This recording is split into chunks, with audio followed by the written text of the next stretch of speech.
You are listening to Radio Long Island City, recorded at our studios near Hell Gate, 9 kilometers north of the Harbor Hill Moraine. And now, the Observatory. The Observatory, Wednesday the 17th of September 2025. It is 89 days after the summer solstice. It is 5 days before the fall equinox. By the French Republican calendar, it is the day of the Fête de la Vertu, the celebration of virtue. It is the first day of the Sansculotide, anticipating the beginning of the new year on the equinox. The sun rises today at 6:39 a.m. Solar noon takes place today at 12:50 p.m. The sun sets today at 7:01 p.m., civil twilight ends at 7:28 p.m., and nautical twilight ends at 8 p.m. The length of daytime today is 2 minutes, 40 seconds, shorter than yesterday. The moon is in its waning crescent phase and is 17% full at midday. The new moon will arrive on Sunday, the 21st of September. These are the predicted tides today for Horn's Hook. In the wee hours, low tide, 2:26 a.m., 18 centimeters. In the morning, high tide, 8:46 a.m., 1 meter 37. In the afternoon, low tide, 1:20 p.m., 30 centimeters. In the evening, high tide, 8:58 p.m., 1 meter 52. In our shared realm of plants and animals, southward bird migrations are underway. Local birder Phil Jeffrey offers a comprehensive list of sparrows that are beginning to pass through right now. The chipping sparrow, swamp sparrow, field sparrow, white-crowned sparrow, and Lincoln sparrow. If you look these kinds of sparrows up, the differences can be quite subtle, and the layperson may have some difficulty spotting the difference between them. The field sparrow might be one to look for in the coming weeks. It's quite light in color, a warm beige, with wings that have dark brown stripes.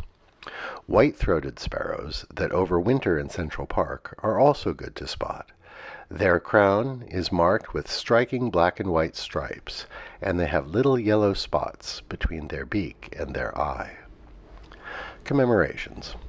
On this day in 1849, Harriet Tubman escaped from slavery. She set out with two of her brothers, Ben and Henry, from Dorchester County in southern Maryland, heading for Philadelphia and freedom. On their way, they discovered their enslaver had taken out ads naming them and demanding their return. Her brothers turned back, but Harriet Tubman was undeterred. Once she had passed the Mason-Dixon line and found her freedom, she became herself a leader in the Underground Railroad. At great danger to herself, she revisited the slave states and led many to freedom through the network of safe houses that made up the Underground Railroad. Annals of Cranks and Characters. On this day in 1859, Joshua Abraham Norton placed a paid advertisement in the San Francisco Daily Evening Bulletin, declaring himself Emperor of these United States. The rest of his life he lived out the part, dressing in a blue military uniform with epaulets. He made regular proclamations, which were printed in the local papers.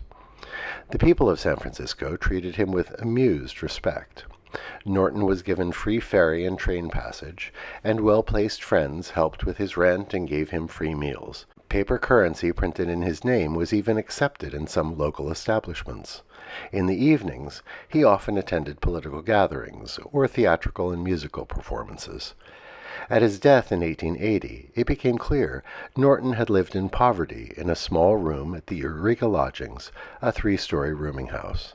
Supporters paid for a proper funeral. Remember Emperor Norton today, an eccentric who lived the life he set out to live. Today is Constitution Day and Citizenship Day in the United States. First established by Congress in 1952, it marks the day when delegates to the Constitutional Convention in Philadelphia signed the document and sent it for ratification to the states. It also celebrates those who are naturalized as citizens. So we mark with gratitude our constitutional form of government with its checks and balances, and the many immigrants who have joined the American experiment. And that is the Observatory, Wednesday the 17th of September, 2025.